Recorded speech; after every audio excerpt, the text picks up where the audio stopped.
byemere kandi ubyizere, isi irahindagurika ariko amateka ntiyibagirana.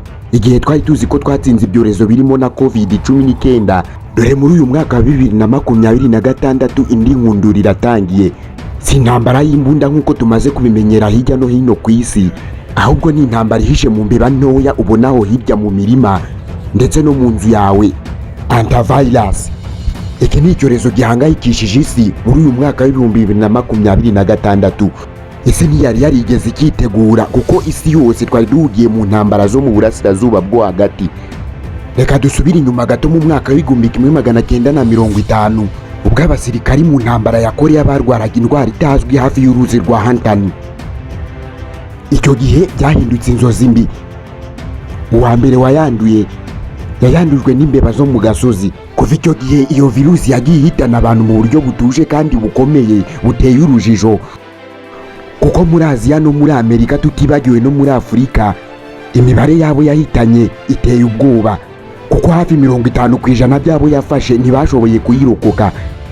Murabyumva rero, ni nkaho gukina nayo ari ugukina n'urupfu. None kuki muri uyu mwaka wa 2026 imbeba zongeye kugarukwaho cyane? Ihindagurika ry'ibihe ryatumye imbeba zororoka mu buryo budasanzwe. None kwandura si ibintu bigisaba imbaraga.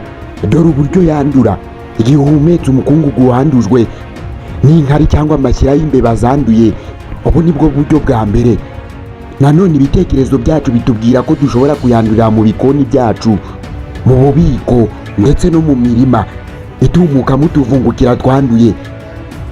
Umva igiteye impungenge kurusha ibindi: itinda kugaragaza ibimenyetso, ikaza imeze nk'ibicurane bisanzwe, ariko imbere mu mubiri ari umuvuduko w'urupfu ruzahaza ibihaha. Dore icyo twe nk'abantu dusabwa gukora. Isi ihanganye n'ikibazo gikomeye, ariko umuti wa mbere ni ubwenge. Ahangaha isuku si ijambo gusa, ahubwo ni intwaro. Zibira imyenge yose ishobora kunyurwamo n'imbeba. Rinda ibiribwa byawe, kandi niba ubonye imbeba mu nzu ntuyikangure cyangwa uyikubure nk'umukungugu usanzwe, ahubwo ukoresha imiti yica udukoko mu buryo bwitondewe. Kugeza ubu kwirinda nirwo rukingo rwa mbere, kuko nta cyitwa umuti w'iyi virusi gihari.